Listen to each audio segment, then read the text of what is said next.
সমস্ত মানুষেরা কয় আমরা শুধু তাকায় তাকায় দেখলাম পাশের ঘরে আগুনে জ্বলা ছাই হয়ে গেল। হুজুরের ঘরের মধ্যে আগুন টাচ করলো, কারণ লাগা লাগা ঘর। এই ঘরের মধ্যে আগুন টাচ করে রে যুবক, টিনের চালগুলি পুরানোর কথা, কিন্তু আগুন টিনের চালের নিচ দিয়া ঢুকে, একদিক দিয়ে ঢুকে অন্য দিক দিয়ে আগুন বের হয়ে যায়। মানুষজন তাকায় তাকায় শুধু দেখলো আগুন হুজুরের ঘরে ঢুকলো ঠিক, কিন্তু কিছুই জ্বালাইল না, বরং ওই দিক দিয়ে আবার বের হয়ে গেল। আরো জোরে বলেন সুবহানাল্লাহ। একটা ঘটনা আমি আপনাদেরকে বলি শুনেন। যেই সিনার ভিতরে আল্লাহর কালাম, এই সিনার এত দাম, এত দাম, জাহান্নামের আগুন পর্যন্ত এই সিনাকে জ্বালাইতে পারে না। জোরে কোন সুবহানাল্লাহ। দিল্লির শাহী মসজিদ থেকে মুসলমানরা জুম্মার নামাজ পড়ে মাত্র বের হয়েছেন। একজন খ্রিস্টান পণ্ডিত মুসলমানদেরকে লক্ষ্য করে বলতেছে, ও মুসলমানেরা, তোমরা বলো কোরআন সত্য, আমরা বলি ইঞ্জিল কিতাব সত্য। বিতর্কের প্রয়োজন নাই, ঝগড়ার প্রয়োজন নাই, চলো একটা চ্যালেঞ্জ করে নেই। আগুন জ্বালাবো, আগুনের ভিতরে আমি আমার হাতের ইঞ্জিল আগুনের ভিতরে ফালাবো, তোমরা তোমাদের কোরআন আগুনের ভিতরে ফালাইবা। এরপরে আমরা দেখব কোন কিতাবকে আগুন জ্বালায়, কোন কিতাবকে আগুন জ্বালাইতে পারে না। যেই কিতাবকে আগুন জ্বালাবে না, আমরা বুঝবো এই কিতাব সত্য, এই ধর্ম সত্য। বিতর্কের প্রয়োজন নাই, ঝগড়াঝাটির প্রয়োজন নাই। তামাম দুনিয়া জুড়ে এক ধর্ম চলবে, এক কিতাব চলবে। আসো আমরা একটা চ্যালেঞ্জ করে নেই, একটা পরীক্ষা করে নেই। আল্লাহর কোরআন আর আমাদের হাতের ইঞ্জিল একসাথে আগুনের ভিতরে ফেলাবো। যেই কিতাবটারে আগুন জ্বালাবে, যেই কিতাবকে আগুন জ্বালাবে না, পরীক্ষা হয়ে যাবে কোন কিতাব সত্য, কোন ধর্ম সত্য। মুসলমানরা তখন ডাক দিয়া বলতেছে, ও খ্রিস্টান পণ্ডিত, আমরা কোরআনের মহত্ব বড়ত্ব এত বুঝি না, কোরআনের মহত্ব এত জানিও না। যদি তোমাকে চ্যালেঞ্জ করতেই হয়, তাহলে আমাদের বড় হুজুরের কাছে চলো, মুফতি সাহেবের কাছে চলো, যারা কোরআন নিয়ে গবেষণা করে। জীবনের শুরু যাদের কোরআন নিয়ে, জীবনের শেষটাও যাদের কোরআনের উপর। জীবনের শুরু হলো কোরআনের সবক, শেষ হলো কোরআনের খেদমত। এমন মানুষের কাছে চলো। আমরা আল্লাহর কালামের মহত্ব বড়ত্ব এত বুঝি না, আমরা তোমার সাথে চ্যালেঞ্জ করতেও রাজি না, চলো বড় হুজুরের কাছে যাই। মুসলমানরা ওই খ্রিস্টান পণ্ডিতকে ধরে এনে বড় হুজুরের কাছে হাজির করলো। তখনকার সময় বড় হুজুর ছিলেন শাহ আব্দুল আজিজ মুহাদ্দিসে দেহলভী রহমতুল্লাহি আলাইহি। শাহ ওয়ালিউল্লাহ মুহাদ্দিসে দেহলভী রহমতুল্লাহি আলাইহি সুযোগ্য সন্তান, যার এক ফতোয়ার কারণে ইংরেজরা ভারতবর্ষ থেকে পালাতে বাধ্য হয়েছিল, যার ফতোয়াকে বিপ্লবী ফতোয়া বলা হয়। ফতোয়ার কারণেই ভারতবর্ষ স্বাধীন হয়। আল্লাহর ওলি তিনি বলেছিলেন, ভারত দারুল হরব হয়ে গেছে, ইংরেজদের বিরুদ্ধে জিহাদ করা ফরজে আইন, ইংরেজদের বিরুদ্ধে জিহাদ করা ফরজে আইন। ওনার ওই ফতোয়া মুসলমানের ঘরে ঘরে পৌঁছে গেল, হিন্দুদের ঘরে ঘরেও পৌঁছে গেল, হিন্দু মুসলমান এক হয়ে গেল। ইংরেজদেরকে ভারতবর্ষ থেকে বিতাড়িত করার জন্য সবাই এক প্ল্যাটফর্মে জমা হয়ে গেল। আল্লাহর ওলি শাহ আব্দুল আজিজ মুহাদ্দিসে দেহলভী রহমতুল্লাহি আলাইহি ফতোয়ার কারণে। এজন্য মনে রাখবা, ভারতবর্ষ স্বাধীন হয়েছে মৌলবীদের ফতোয়ার কারণে, ঠিক না? যদি মৌলবীদের ফতোয়া সেদিন না থাকতো, তাহলে ইংরেজদের বিরুদ্ধে স্বাধীনতা যুদ্ধে কেউ ঝাঁপিয়ে পড়তো না। স্বাধীনতা যুদ্ধে ঝাঁপিয়ে পড়েছিল শাহ আব্দুল আজিজ মুহাদ্দিসে দেহলভী রহমতুল্লাহি আলাইহির ফতোয়ার কারণে। ভাইরা বন্ধুরা, ইতিহাস প্রমাণ, ভারত স্বাধীন হওয়ার পিছনে উলামায়ে কেরামের কি অবদান। এই ভারতবর্ষ স্বাধীন হওয়ার পিছনে উলামায়ে কেরামের অবদানের কথা অস্বীকার করা যায় না রে যুবক। এজন্য আল্লাহর ওলির কাছে ওনাকে নিয়ে হাজির হলো। মুসলমানরা ডাক দিয়া বলতেছে, হুজুর পণ্ডিতে কি বলতেছে একটু আপনি শুনেন, আমরা ওর কথা এতটা বুঝি না, আমরা কোরআনের মহত্ব বড়ত্ব এত জানিও না, আমরা তার সাথে মোকাবেলা করবো না, আমরা তারে ধরে ধরে আপনার কাছে নিয়ে এসেছি। আল্লাহর ওলি ডাক দিয়া বলেন, পণ্ডিত মহাজন কি তুমি বলতে চাও একটু বলো। সে বলতেছে, উস্তাদজি আপনারা বলেন কোরআন সত্য, আমরা বলি ইঞ্জিল কিতাব সত্য, আপনারা বলেন ইসলাম ধর্ম সত্য, আমরা বলি খ্রিস্টান ধর্ম সত্য, এত বিতর্কের প্রয়োজন নাই, চলুন আমরা একটা চ্যালেঞ্জ করে নিই। চ্যালেঞ্জ কেমন করে তুমি চ্যালেঞ্জ করতে চাও? সে বলে, আগুন জ্বালাবো, আমার হাতের ইঞ্জিল আগুনের ভিতরে ফালাবো, আপনারাও কোরআনকে আগুনের মধ্যে ফালাবেন, এরপরে দেখবো কোন কিতাব জ্বলে আর কোন কিতাব জ্বলে না। আল্লাহর ওলি শাহ আব্দুল আজিজ মুহাদ্দিসে দেহলভী রাহমাতুল্লাহি আলাইহি তখন বলেন, আমি তোমার চ্যালেঞ্জ গ্রহণ করলাম। আল্লাহু আকবার, আরেকটু জোরে বলেন না আল্লাহু আকবার। তিনি বলেন, আমি তোমার চ্যালেঞ্জ গ্রহণ করলাম। কবে, কোন সময়ে, কত তারিখ, কোন টাইমে তুমি চ্যালেঞ্জ করবা? তোমার হাতের ইঞ্জিল তুমি আগুনে ফালাবা, আর আমিও কোরআন নিয়ে হাজির হব, এরপরে দেখব কোন কিতাব জ্বলে কোন কিতাব জ্বলে না রে, প্রমাণ হবে কোন কিতাব সত্য। দিন তারিখ ধার্য হয়ে গেল দিন তারিখ। সাধারণ মানুষ তো অবাক হয়ে গেছে, হুজুরে কয় কি? কোরআন শরীফ বুঝি হুজুরে আগুন দিয়ে জ্বালায় দিবে? এই কোরআন আগুনে জ্বালায় দেওয়া, এটা তো কোনো মুসলমান কোনোদিন সাহস করবে না, ঠিক না? আল্লাহর কালাম আগুনে জ্বালায় দেওয়া মুসলমান সাহস করবে না, কিন্তু মুসলমান নীরব, কারণ কোরআনের ধারক বাহক তিনি নিজেই চ্যালেঞ্জ গ্রহণ করেছেন, কবুল করেছেন। নির্ধারিত টাইমে আল্লাহর ওলি বলেন, হাজারো মানুষকে মাইকিং করে জানায় দাও, এত তারিখ সকাল 10টা বাজে অমুক মাঠে চ্যালেঞ্জ হবে, কোরআন সত্য নাকি ইঞ্জিল সত্য, এর চ্যালেঞ্জ হবে। মুসলমানকে দাওয়াত দাও, অমুসলমানকেও দাওয়াত দাও, খ্রিস্টানকেও তুমি দাওয়াত দাও, হিন্দুকেও দাওয়াত দাও, বিভিন্ন ধর্মের মানুষকেও আসতে বলো, সবাই যেন দেখে। ওপেন ময়দানের ভিতরে চ্যালেঞ্জ হবে। হাজারো মানুষ জমা হয়ে গেল, খ্রিস্টানরাও জমা হলো, ইহুদিরাও আসলো, হিন্দুরাও আসলো দেখার জন্য। যেই মাত্র মানুষের সমাগম, শাহ আব্দুল আজিজ মুহাদ্দিসে দেহলভী রাহমাতুল্লাহি আলাইহি মাইকটা হাতে নিয়ে বলেন, উপস্থিত হাজিরিন, আমার পণ্ডিত ভাই, ইনি খ্রিস্টান ধর্মের পণ্ডিত, চ্যালেঞ্জ করেছেন আগুনের মধ্যে উনি ওনার ইঞ্জিল ফেলাবে, আর আমি আমার কোরআন ফেলাবো, এরপরে দেখা যাবে কোন কিতাব জ্বলে কোন কিতাব জ্বলে না। আমি তো তার চ্যালেঞ্জ গ্রহণ করেছি, তবে আপনাদের সামনে আমি বলতে চাই, আমি চ্যালেঞ্জটা আরেকটু বাড়াইয়া গ্রহণ করলাম, আরেকটু বাড়াইয়া। ওই খ্রিস্টান পণ্ডিত কয়, হুজুর আপনি বাড়ায়া কেমন করে কবুল করলেন? তিনি বলেন, তুমি তোমার ইঞ্জিল বুকে লইয়া আগুনে যাব দিবা, আমি আমার কোরআন বুকে লইয়া নিজেই আগুনে ঝাঁপ দেব। আল্লাহু আকবার। मैं तालिबे मौला हो मेरे इश्क निराला, मैं तालिबे मौला हो मेरे इश्क निराला, है जुमला जहाँ जिनके तजल्ली से उजाला, है जुमला जहाँ जिनके तजल्ली से उजाला, मादर दो जहाँ गैर खुदा यार नदारम, जुज़ याद खुदा ही चिदिगर कार नदारम, जुज़ याद खुदा ही चिदिगर कार नदारम। সাথে সাথে খ্রিস্টান পণ্ডিত পেটে একটা মোচড় মারল, টেনশনে পড়ে গেল, ভয় পেয়ে গেল। ওই খ্রিস্টান পণ্ডিত যে এসেছিল চ্যালেঞ্জ লইয়া, হাতের মধ্যে ইঞ্জিল লইয়া, সে তখন ডাক দেয়া বলতেছে, উস্তাদজি আমি এত বড় চ্যালেঞ্জ গ্রহণ করতে পারবো না, আমি ইঞ্জিল লইয়া আগুনে চাপ দিতে পারবো না, আমি এই চ্যালেঞ্জ পারবো না। আল্লাহর ওলি বলেন, কেন পারবা না, কেন পারবা না?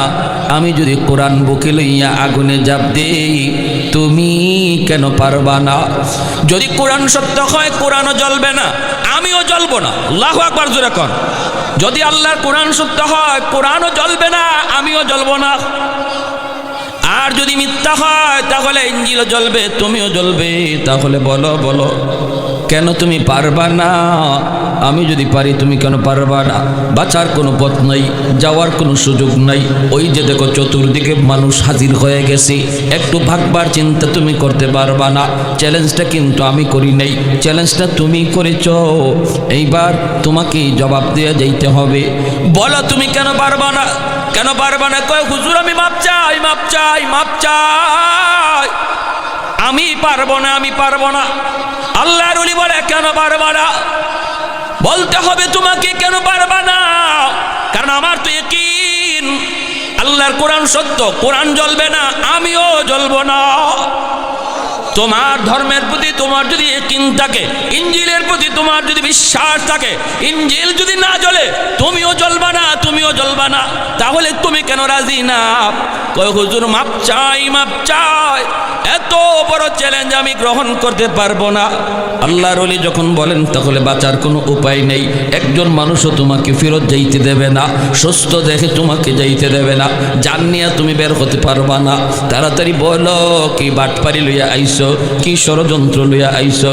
তখন কয় হুজুর আমি সব খুলে বলবো, সব বাটপারি আমি খুলে বলবো, বিনিময়ে আপনি আমাকে একটু বাঁচাবেন, মানুষের মায়ের থেকে, আঘাত থেকে বাঁচাবেন।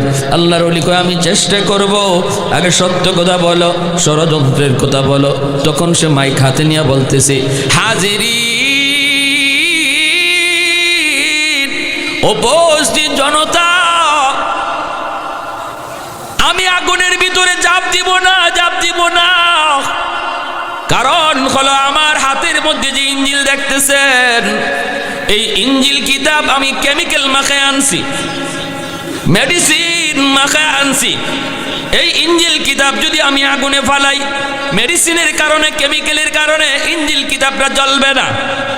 এটা কিতাবের কোনো কেরামতি না, এটা কেমিক্যালের কেরামতি। বুঝে আসছে? এটা কিতাবের কোনো গুণ নয়, কেমিক্যালের কেরামতি। এজন্য ইঞ্জিল কিতাব লইয়া যদি আমি আগুনে ঝাঁপ দেই, আমার ইঞ্জিল ঠিকই জ্বলবে না, কিন্তু আমার বডিতে কেমিক্যাল মাখাই নাই। আমি যদি আগুনে ঝাঁপ দিই, আগুন আমাকে ছাড়বে না, আমাকে সাই সাই করে ফেলবে। অতএব আমি মেনে নিলাম আল্লাহর কোরআন সত্য, ইসলাম ধর্ম সত্য। আজ আমি প্রকাশ্যে এটা মেনে নিলাম। আর আমি এসেছিলাম একটা ষড়যন্ত্র লইয়া, আমি পরাজিত হলাম, আমাকে আপনারা ক্ষমা করবেন। এই অবস্থায় সাথে সাথে 20,000 খ্রিস্টান যুবক সাথে সাথে কালেমা পড়ে মুসলমান হয়ে যায়। আর একটু জোরে বলি সুবহানাল্লাহ। এবার মুসলমানেরা কয় হুজুর আপনি এটা কি কইলেন? হুজুর বিজয় তো আমাদের হয়েছে আলহামদুলিল্লাহ, কিন্তু যখনই আপনি কইছেন আপনি কোরআন বুকে লই আগুনে ঝাঁপ দিবেন আর ইঞ্জিল লই আগুনে ঝাঁপ দিবে, তখনই আমাদের কলিজায় কামড় দিছে। হাই রে, যদি এই বেঈমানে এটা রাজি হয়ে যায়, তখন আগুনে ফুললে আর জ্বললে আর ছাই হইলে আমাদের কি? কিন্তু হুজুর আপনাকে যদি আমরা হারাইতাম, আপনার যদি কোনো ক্ষতি হইতো, তাহলে আমরা এই দুঃখ রাখতাম কোথায়? আপনাকে আমরা আর পাইতাম কোথায়? হুজুর আপনি তো আমাদের জন্য বট গাছের ছায়া, আপনি তো আমাদের জন্য রহমত, আপনারে হারাইলে আমরা কি করে বাঁচতাম? হুজুর এটা কেমন শর্তটা আপনি লাগাইছিলেন? এখন তো আমাদের জানটা রক্ষা হয়েছে, যে সে স্বীকার করে নিছে। আল্লাহর ওলি ডাক দেয়া বলেন, ও মুসলমানেরা, তোমরা কি মনে করেছ আমি যদি আগুনের ভিতরে কোরআন লইয়া ঝাঁপ দিতাম রে, তোমরা কি মনে করেছ আগুন আমাকে জ্বালায় ফেলতো? ভালো করে শুনো, আমার পবিত্র নবীর জবানে হাদিস, যেই সিনার মধ্যে কোরআন থাকে ওই সিনাকে জাহান্নামের আগুন পর্যন্ত জ্বালায় না।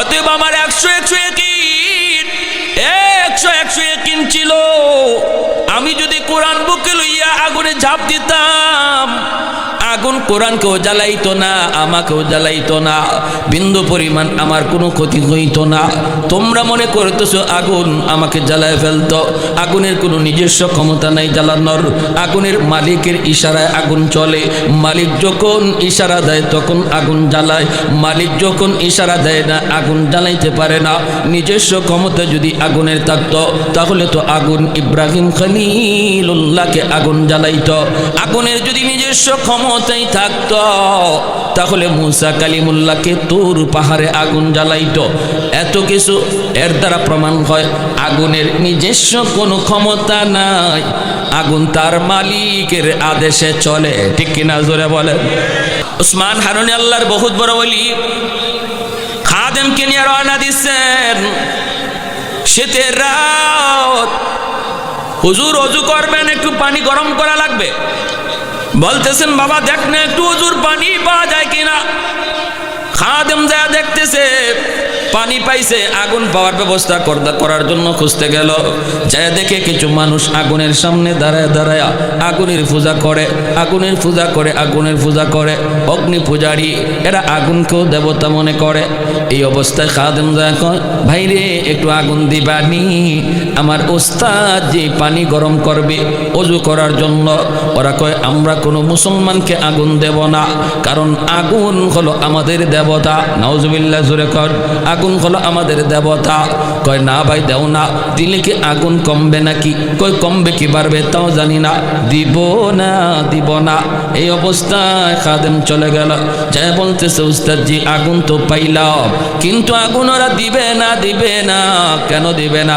কয় ওরা আগুনের পূজা করে আগুনের পূজা উসমান হারুনি খাজা মঈনুদ্দিন চিশতি রহমতুল্লাহি আলাইহি ওনার পীর মঈনুদ্দিন চিশতি রহমতুল্লাহি আলাইহি উস্তাদ তিনি চলে গেলেন যায় বলতেছেন বাইরে একটু আগুন দাও আগুন দিলে আমি পানিটা গরম করব ওযুর পানি ওরা কয় আমরা তো আগেই বললাম আগুন কোন মুসলমানকে দেব না আল্লাহর ওলি কয় কেন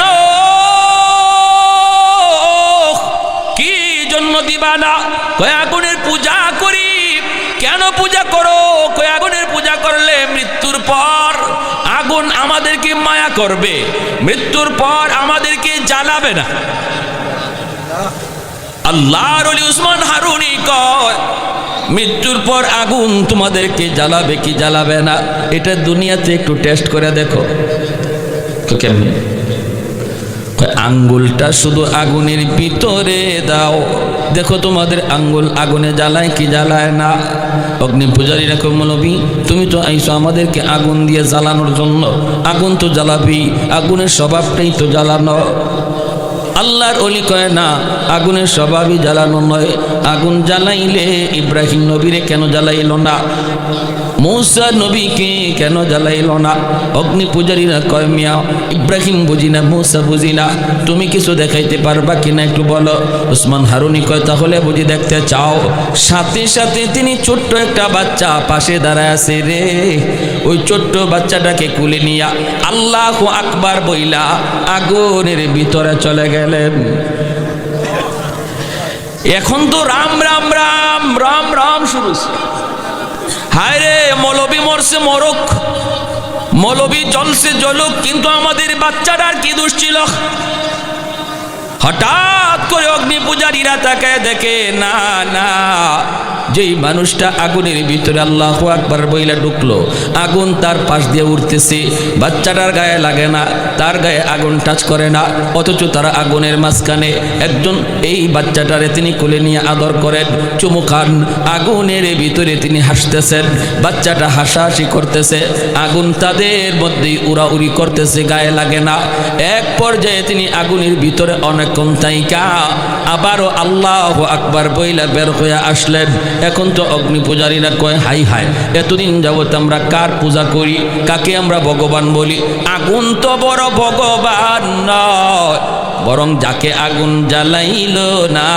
সে হলো বড় ভগবান এখন ওসমান হারুনিরে ভগবান শুরু করছে আর কইয়া ওনার পায়ে যখন সেজদা দিতে যায় উনি লাঠি হাতে নিয়ে হারামির দল। তোমরা তো যা যেটা অসম্ভব দেখো, আশ্চর্য কিছু দেখো, এটারই খুদার ভগবান কইতে দেরি হয় না।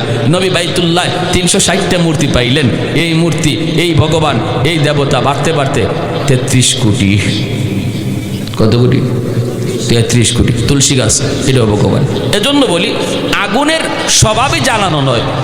ওই অবস্থায় আব্দুল আজিজ মুহাদ্দিস দেহলভী রহমতুল্লাহ আলাইহি বলেন, আমার নবীর পবিত্র জবানের হাদিস, যেই সিনায় কোরআন থাকে এই সিনাকে জাহান্নামের আগুন জ্বালায় না, আমার দুনিয়ার আগুন কেমন করে জ্বালাবে? এজন্যই আমি রাজি হয়েছিলাম। আমার পুরাপুরি ইয়াকিন ছিল, ও যদি রাজি হইতো আমি আল্লাহর কালাম বুকে লইয়া আগুনে ঝাঁপ দিতাম। আর আমার 100 ইয়াকিন ছিল, আগুন কোরআনও জ্বালাইতো না, আমাকেও জ্বালাইতো না। সুবহানাল্লাহ, জোরে কম।